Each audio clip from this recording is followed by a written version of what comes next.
Good morning. Nice to meet you, Mrs. McCormick. My name is Shay McIntosh, and I work at ChoicePoint Health. I am the clinical director there, and I am very, very excited to have this opportunity to meet you and also to interview you today. So thank you. You're welcome. Okay, so first I would like to start by, if you could please tell our audience about your journey from former U.S. Army Black Hawk helicopter pilot to one of the best and amazing keynote speakers. So what inspired this professional shift? Oh my goodness. So I was injured while supporting Kosovo peacekeeping operations for the United Nations.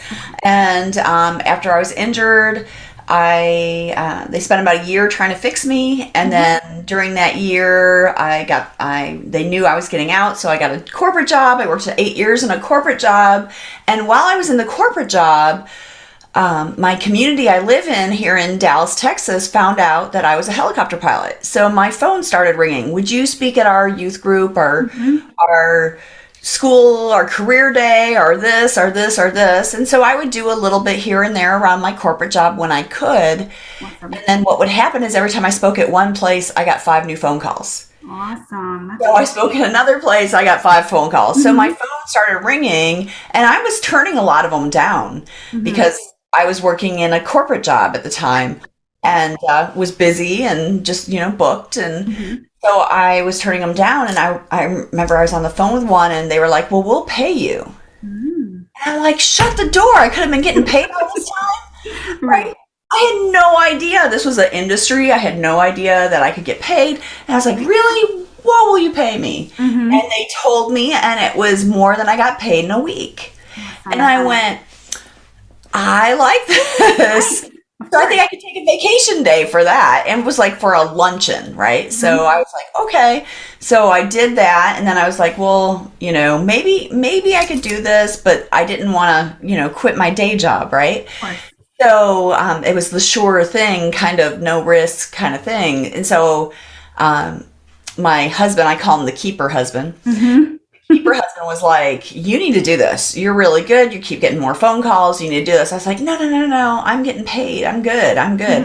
My job. And so I just did vacation time and a little bit here, and I turned a lot of them down. Right. And then it was about 3 months after that I'll pay you conversation. I'm in a division level meeting at my corporation that I worked for. 250 people in our division sitting in this meeting. Our CEO from Sweden is there to give a State of the Union kind of address. And he walks in, he puts a PowerPoint up. Slide 1, State of the Economy. This was January 2009. Right? Slide 2, you're all laid off. He laid off 250 people with a 2-page PowerPoint. Wow. Everyone is screaming. Everyone's crying. We had no idea we were running full production the day before. No idea. And I'm sitting there going, I think I know what I'm supposed to do. Right. So that gave me the severance package of leaving that company, and it gave me the kind of a little bit of a cushion to leap from, and I started speaking. Immediately after that, I could say yes to things. I could get involved. I got the website. I did all the things that you have to do to really run it as a business. That's awesome. That's really good. Thank you so much. Wow. It was like so organic. I just didn't expect it to happen. Right. And everything happens for a reason. So this was a good reason for you. That's amazing. That's awesome. That's really good. I had a lot of drama in the 8 years I served in the military. I mean, a lot of things that were very difficult for me. And people ask me, why didn't you start speaking as soon as you got out of the military? I'm like, because I was broken. Right. I was physically injured, emotionally unfit. Right. I could not have, because when you're a motivational speaker, you can't be doing your own therapy on stage. Exactly. Right. Right? You've got to work through your issues. You've got to own your own skin and feel comfortable with who you are.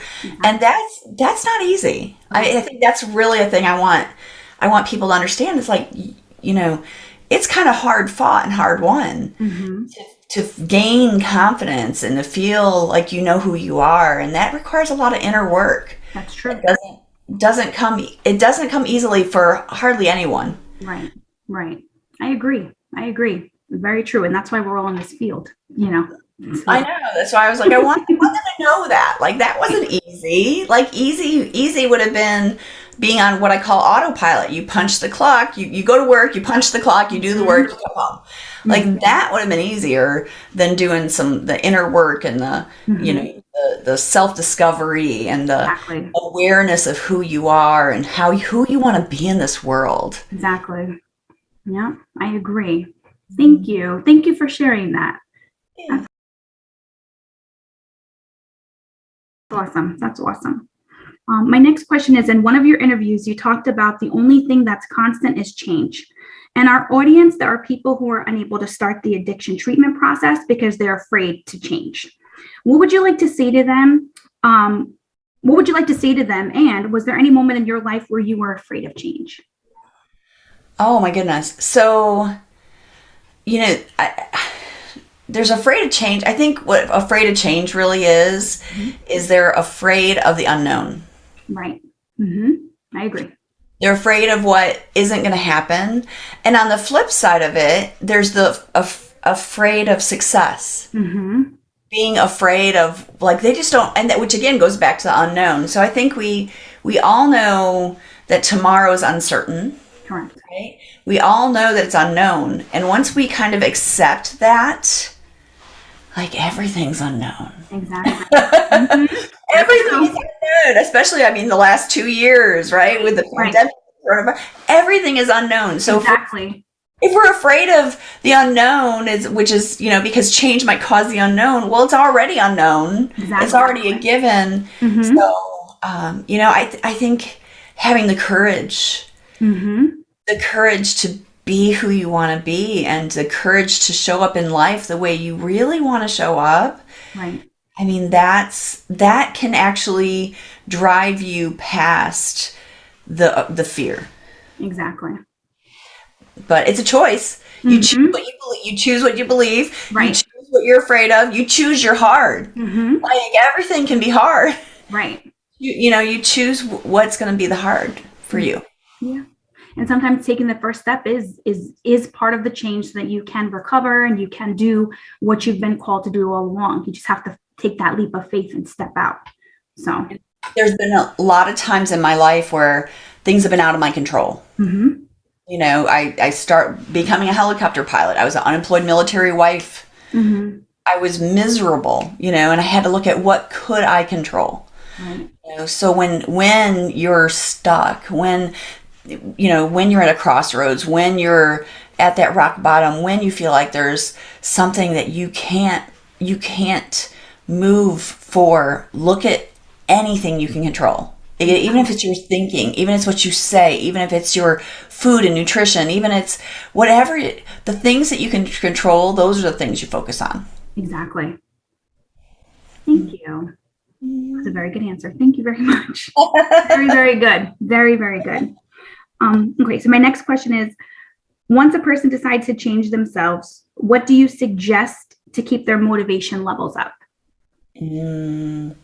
It's really interesting because motivation is kind of external. It's finding things outside of you that keep you motivated, and inspiration is internal. Right. So I really think that motivation it's kind of an inside job. You kind of have to start with who you are and kind of make those decisions, right? Make those choices and decisions that, like, I don't want to show up that way anymore. I'm gonna make a little small incremental step and change and do something different towards that. Exactly. And so I think that motivation, I think if you're looking for other people to motivate you, you might get disappointed. It might not be what you need. Not to say there's not positive influences like motivational speakers and positive books. Right. There's lots of things you can find, but you have to choose to seek them out. You have to choose to watch a video. You have to choose to read a book. You choose to make that next step. And so it really starts inside of you of what you want to do. Right. I agree. I definitely agree. Thank you. My next question is, we also tell our audience that giving up is not a solution, even after a relapse. They can become sober. So what is your theory on that? Oh, so I always go back to the NASA quote, right, with Apollo 13, of failure is not an option. Right. But unfortunately, failure is an option. And here's the thing: we learn from failure. Like we learn from our mistakes. What's the insanity, right? Einstein said the definition of insanity is doing this, making the same mistakes over and over and over again, right? So, you know, learning from what you need to learn from, and then moving in a different direction. And I'm a big proponent of choice. It's all a choice. Right. And I agree. I love that. I really do. And my last question for you this morning, Mrs. McCormick, is veterans like you are the pride of the nation, but the substance abuse level is high among veterans. What is your message for them today? Oh, geez. It's so hard. I talk a lot to and have a lot of Vietnam veterans that come up to me and are like, thank you. And I'm like, you know what? Thank you. Thank you. Because if the Vietnam veterans hadn't been treated as they were, Right. then they wouldn't now be in leaders of influence and leadership and in positions to be able to influence how the veterans today are treated. Right. So, I think the biggest thing is for veterans is to know is that whether you're currently serving or have served in the past, is that you have a greater influence than you will ever know. Exactly. And you are a role model for so many in this nation. It's just a matter of stepping up and stepping forward instead of stepping back. Exactly. That was awesome. Thank you. I appreciate that. This was so nice. Thank you so much for your time. I really, really appreciate it. It's my pleasure. Do. Yes, thank you. Okay, well, those are all the questions I have for you today. You've been great. I appreciate your time again, and look forward to reaching out and hearing from you soon, I hope, in the future. All right. Sounds good. Thanks. Thank you. Have a good day. All right. Bye-bye. Bye.